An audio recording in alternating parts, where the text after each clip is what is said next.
আজ রাজধানীতে দুটো বড় সমাবেশ ছিল এবং এই সমাবেশগুলো প্রায় খুব কাছাকাছি জায়গায় ছিল। মনে করেন 1 কিলোমিটার অথবা আধা কিলোমিটার দূরত্বের মধ্যেই এই দুটো সমাবেশ ছিল। একটা কেন্দ্রীয় শহীদ মিনারে আর একটা শাহবাগ এলাকায়। এই দুটো সমাবেশই নিয়েই আমি আসলে আজকে কথা বলতে চাই এবং এই দুটো সমাবেশের কি ইম্প্যাক্ট আমাদের উপর পড়লো, ওনারা কি বললেন, কেন এই সমাবেশগুলো আয়োজিত হয়েছিল, সাধারণ মানুষের কি ধারণা দাঁড়ালো এই সমাবেশগুলোকে কেন্দ্র করে, এগুলো নিয়ে আজকে আসলে আমি একটু ছোট করে কথা বলতে চাই। প্রথমত আমি যদি শহীদ মিনারের সমাবেশটা কথা বলি, এটাই আমি বেশি গুরুত্ব দিচ্ছি এই কারণে, এটা একটা খুবই আলোচিত জাতীয় রাজনৈতিক দল এনসিপির সমাবেশ ছিল। এনসিপি এই সমাবেশ থেকে তাদের একটা ইশতেহার নতুন বাংলাদেশের ইশতেহার ঘোষণা করবে বলে আগে জানিয়েছিল। এখন এটা নিয়ে অনেকের মধ্যে কিন্তু নানা ধরনের আলোচনা চলছে। কতগুলি নতুন নতুন শব্দ না আমাদের সমাজে মাঝে মাঝে চলে আসে। কিছুদিন ধরে আমরা কতগুলি শব্দ শুনছি। একটা হলো জুলাই সনদ, একটা হলো জুলাই ঘোষণাপত্র এবং সবশেষ শুনলাম যে নতুন বাংলাদেশের ইশতেহার। এবং এই ইশতেহারটা আসলে কী, এটার সম্পর্কে অনেকের ধারণা ছিল না। কাজে আমার নিজেরও একটু কৌতূহল ছিল তারা আসলে কী ইশতেহার প্রকাশ করতে চায়। তো সেই ইশতেহার তারা ঘোষণা করেছে এবং বলা হচ্ছিল সারা দেশ থেকেই প্রচুর লোক সমাগম এখানে তারা করবে। এই লোক সমাগমের বিষয়টা আসলে এসেছে জামাত ইসলামের কাছ থেকে। কারণ কিছুদিন আগে জামাতে ইসলাম যে সমাবেশটা করেছিল সোহরাওয়ার্দী উদ্যানে, সেই সমাবেশে প্রচুর লোক হয়েছিল এবং এই যাদের প্রচুর লোক হওয়া নিয়ে জামাত কিন্তু বেশ গর্বও করেছিল। এবং জামাতের একজন নেতাকে আমি বলতে শুনেছিলাম যে এই সোহরাওয়ার্দী উদ্যানের জন্মের পর থেকে কখনো নাকি এত লোক সমাগম এখানে হয়নি, উনি দাবি করেছিলেন। এবং শেষে উনি এ দাবিও করেছিলেন যে ঐতিহাসিক 7ই মার্চের যে ভাষণ এই মাঠেই দিয়েছিলেন বঙ্গবন্ধু শেখ মুজিবুর রহমান, তখনও নাকি এত লোক হয় নাই। যা হোক উনি বলেছেন এবং ওনাকে আমি যতটুকু চিনি ওই 7ই মার্চের সময় ওনার বয়স হয়তো অতটা ছিল না যে ওই জনসভা উনি ছিলেন। যা হোক তবু বলেছেন, বলার জন্য বলেছেন। কিন্তু এটার আরেকটা ইম্প্যাক্ট, সেটা হলো এই জনসভাটা মানুষের মধ্যে একটা অনেকের মধ্যে অনেকেই ভাবতে শুরু করেছিল এত লোক হয়েছে, তাহলে হয়তো দেখি অন্যদের জনসভায় কেমন লোক হয়। এরকম একটা চ্যালেঞ্জ কিন্তু প্রকাশ্যে না হলেও অপ্রকাশ্যে ছিল। আবার অনেকে এমন ব্যাখ্যাও দিয়েছেন যে জামাত যে এরকম বড় জনসভা করেছে, একজন আমাকে এমনও বলেছেন, একজন সিনিয়র সাংবাদিক, তিনি বলেছেন যে জামাতের ভোট আসলে এই কয়টাই, সারা দেশে জামাতের যে কয়টা ভোট আছে সবগুলি ভোটকে তারা এখানে আনতে পেরেছে। ওনার বক্তব্য থেকে যেটা বোঝা যায় জামাতের নেতা কর্মী সমর্থকের বাইরে আসলে জামাতের তেমন কোনো ভোট নেই। যাই হোক সেটা হতেও পারে, নাও হতে পারে, আমি জানি না, ওই আলোচনায় বরং আমি আজকে না যাই। যে কথাটা বলছিলাম যে জামাতের এই সমাবেশের পর থেকে সবার মধ্যে একটা চ্যালেঞ্জ তৈরি হয়েছিল যে তাদের সমাবেশগুলিতে কত লোক হবে। আমি যদি খুব সহজ ভাষায় বলি, এনসিপির জনসভায় আমার বিবেচনায় প্রত্যাশিত জনসমাগম হয়নি। অনেকগুলি মিছিল এসেছে, কোনো মিছিলে 10 জন, কোনো মিছিলে 15 জন, কোনো রাতে 20 জন। আমি এরকম মিছিলই দেখেছি বেশি, যেগুলো আমি টিভির পর্দায় যেগুলো দেখেছি। খুব বেশি একটা জনসমাগম হয়নি। একটা মিছিল দেখলাম রাজশাহী থেকে আসছে, সেখানে লোক সংখ্যা খুব বেশি হলে 20 জন হবে। তো এরকম যদি হয় তাহলে তো খুব বেশি একটা লোক হওয়ার কথা না।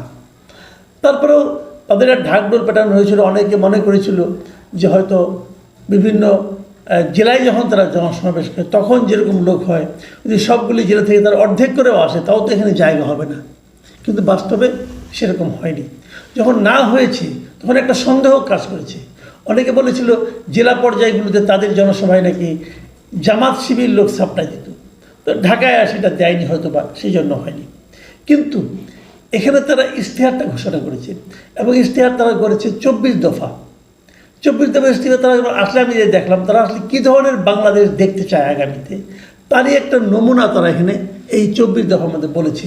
যেমন আমি যদি পড়ে শুনে আপনাদের কয়েকটা দফা, যেমন নতুন সংবিধান ও সেকেন্ড রিপাবলিক 1 নম্বর, 2 নম্বর হলো জুলাই অভ্যুত্থানের স্বীকৃতি ও বিচার, 3 নম্বর গণতন্ত্র ও রাষ্ট্রীয় প্রতিষ্ঠানের সংস্কার, এরকম 24 দফা। তো এগুলো নিয়ে প্রত্যেকটা নিয়ে আলোচনা হতে পারে এবং এগুলি ভালোই, আমার কাছে অতটা খারাপ লাগেনি। যেমন নতুন সংবিধান সেকেন্ড রিপাবলিক, এটা নিয়ে আমি একটু কনফিউজ। সংবিধান যে নতুন করে একটা হচ্ছে এটা তো আমরা বুঝতেই পারছি, এবং এটা তারা তো চেঞ্জ করবে করে নতুন একটা সংবিধান করবে। এবং একজন বক্তা তখন বলেওছেন যে আগের সংবিধানটা ছিল একটি দলের সংবিধান, এটা হবে অনেক, এটার মধ্যে আবার একটি দলকে বাদ দিয়ে সংবিধান করা হবে, তো সেটা তো বোঝাই যাচ্ছে। যাই হোক, এটা নিয়ে নতুন করে কী বলবো। তো এইগুলি ওনারা চান, এই 24টা জিনিস চান তারা। এখানে যেমন আমি কয়েকটা জিনিস বলি, এগুলি চান, কিন্তু কীভাবে পাবেন আমি বুঝতে পারছি না। যেমন 4 নম্বরে আছে ন্যায়ভিত্তিক বিচার ব্যবস্থা ও আইন সংস্কার। তো আইন সংস্কার আপনারা করবেন, সমস্যা নাই, কিন্তু বিচার ব্যবস্থাতে ন্যায়ভিত্তিক করতে পারবেন তার কোনো নমুনা কিন্তু এখন পর্যন্ত আমরা দেখতে পাচ্ছি না। আবার সেবামুখী প্রশাসন ও দুর্নীতি দমন, এটা নিয়েও আমি কনফিউজ। কারণ এই মুহূর্তে যত দুর্নীতির খবর আমরা পাচ্ছি তার সিংহভাগই কিন্তু এনসিপির নেতাদেরকে কেন্দ্র করে, অথবা এনসিপির যারা অনুজ সংগঠন, যে আপনার বৈষম্য বিরোধী ছাত্র আন্দোলন, অথবা আরেকটা যেটা আছে ওদের নতুন ছাত্র সংগঠন অথবা যুব সংগঠন, এদের নেতাদের নামই কিন্তু আমি প্রায় শুনতে পাচ্ছি। তো আপনারা নিজেরা যে সমস্ত অপকর্ম করবেন সেই বিষয়ে আপনারা কীভাবে ভালো কিছু করবেন আমি আসলে ওভাবে বুঝতে পারি না। যেমন নারী নিরাপত্তা, অধিকার ও ক্ষমতায়ন, গত 1 মাসে যে সংগঠনের সঙ্গে জড়িত নারীরা ওই সংগঠনের নেতাদের বিরুদ্ধে অভিযোগ করেছেন, সেই সংগঠন হল এনসিপি। 1 2 না, একাধিক নারীর অভিযোগ আমি পেয়েছি। তারা এনসিপির নেতাদের বিরুদ্ধে অভিযোগ করেছেন, তার দলীয় সহকর্মীর বিরুদ্ধে অভিযোগ করেছেন যে তারা তাদের কাছ থেকে নিরাপত্তা পাচ্ছেন না। তো আমাদের একটা কথা আছে না যে আপনি আচারী ধর্ম, আপনি নিজে কি ভালো কাজটা করতে চান সেটার প্রমাণ আগে আপনি আপনার নিজের জীবনে দেখান। তো সেটা এনসিপি দেখাতে পেরেছে বলে এখন পর্যন্ত মনে হচ্ছে। আরও অনেক কিছু আছে। 23 নম্বরে আছে বাংলাদেশপন্থী পররাষ্ট্রনীতি। এই জিনিসটা আমার কাছে কনফিউজিং। পররাষ্ট্রনীতি বাংলাদেশপন্থী মানে কি? বাংলাদেশপন্থী তো, আমাদের পররাষ্ট্রনীতি কি বিদেশপন্থী হবে নাকি? এটা কি হয় নাকি? তবে আমার ভালো লেগেছে যে 22 নম্বরে যে এটা পেলাম, মানে ইশতেহারের 22 নম্বর যেটা আছে, প্রবাসী বাংলাদেশের মর্যাদা ও অধিকার। এটা ভালো, কারণ প্রবাসী বাংলাদেশিরা বাংলাদেশে সবচেয়ে অবহেলিত। আমাদের বিভিন্ন দেশে যে আপনার দূতাবাসগুলো আছে, এই দূতাবাসগুলোতে আমাদের ওখানকার যারা প্রবাসী বাংলাদেশি আছে তারা এত অবহেলা পায়, এত আমলাতান্ত্রিক জটিলতার মধ্যে তাদেরকে পড়তে হয়, যেটা আসলে বলে শেষ করা যায় না। যদি এই জিনিসটা ওনারা চেঞ্জ করা যে দাবিটা তুলেছেন, আমার মনে হয় এটা খুবই একটা ভালো দাবি। এখন আমরা বরং আসি যে এই অনুষ্ঠানে অনেক নেতৃবৃন্দ বক্তব্য দিয়েছেন। সার্জিস আলম দিয়েছেন, হাসনাত আবদুল্লাহ দিয়েছেন, এবং ওনাদের মূল নেতা নাহিদ ইসলামের বক্তব্য দিয়েছেন। আমি নাহিদ ইসলামের বক্তব্যটা একটু আপনাদেরকে শেয়ার করতে চাই আমাদের সঙ্গে। সেখানে উনি যে কথাগুলি বলেছেন আমার কাছে মোটামুটি খারাপ না, শুনতে ভালোই শোনা যায়।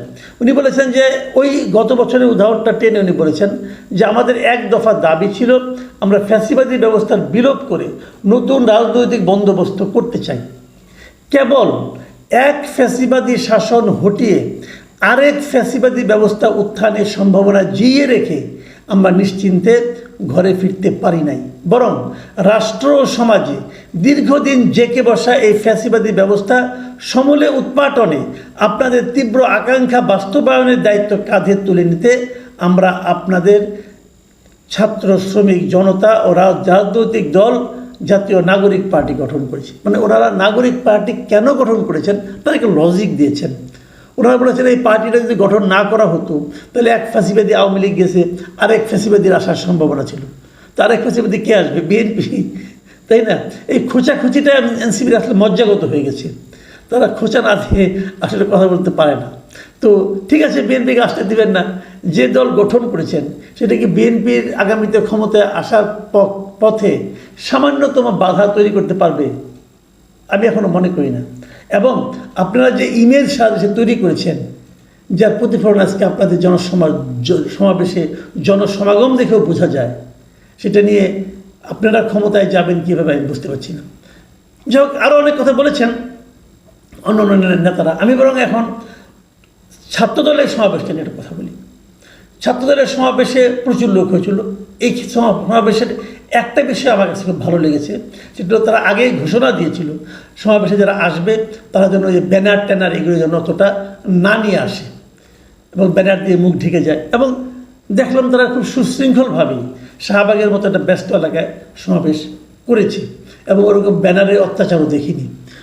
জনসমাগম যা হয়েছিল বেশ ভালোই, একদম কম না, মানে এনসিপির চেয়ে অনেক বেশি।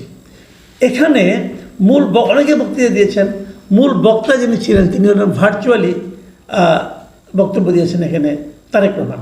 এবং তারেক রহমানের আমি একটা বক্তব্য খেলে একটু বলবো।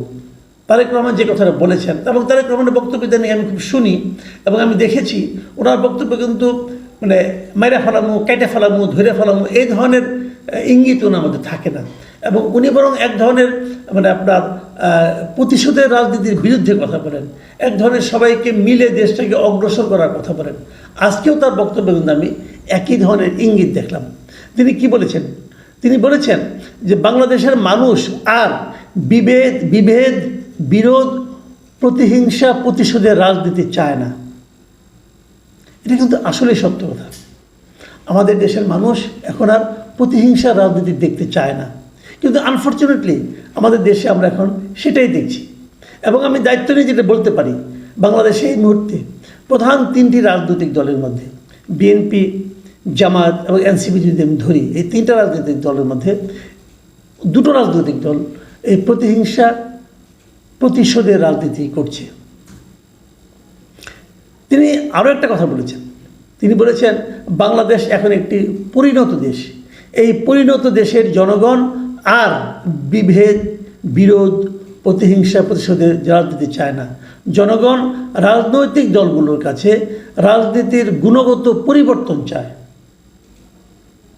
আমারও তাই মনে হয় যে মানুষ রাজনৈতিক দলের কাছে গুণগত পরিবর্তন চায়। কিন্তু প্রশ্নটা হচ্ছে, যে পরিবর্তনের কথা তারেক রহমান সাহেব বলছেন, সেই পরিবর্তন কি তার দল করতে পারছে? তার দল তো সারা দেশে আছে। তার দলের মাঠ পর্যায়ের লোকজন কি প্রতিহিংসা রাজনীতি করছে না? আমরা দেখছি না? সেটা তো আমরা দেখছি। তারা প্রতিহিংসা রাজনীতি করছে, তারা চাঁদাবাজির রাজনীতি করছে, তারা বিভেদের রাজনীতি করছে। তো তাদেরকে আপনি নিয়ন্ত্রণ করতে পারছেন না কেন? আপনি হয়তো বলবেন যে আমার দল অনেক বড়, আমরা চেষ্টা করছি, অনেককে বহিষ্কার করছি। হ্যাঁ, সবই করছেন, কিন্তু নিয়ন্ত্রণ তো করতে পারছেন না। আপনি চেষ্টার পরেও যখন একজন লোক সেরকম বিভেদের রাজনীতি করে, প্রতিহিংসা রাজনীতি করে, মারপিট করে, সেটা কিন্তু আলটিমেটলি আপনার দলের বিপক্ষে যায়। কাজেই আমি আপনাদেরকে বলবো, নিজে করে দেখান। যতক্ষণ পর্যন্ত সেটা আপনার নিজের জীবনে বাস্তবায়ন করতে না পারবেন, আপনার জীবন মানে আপনার দলের জীবনে বাস্তবায়ন করতে না পারবেন, ততক্ষণ পর্যন্ত কিন্তু আপনি এই সমস্ত কথা ফাঁকা বুলি হিসেবে মানুষ বিবেচনা করবে।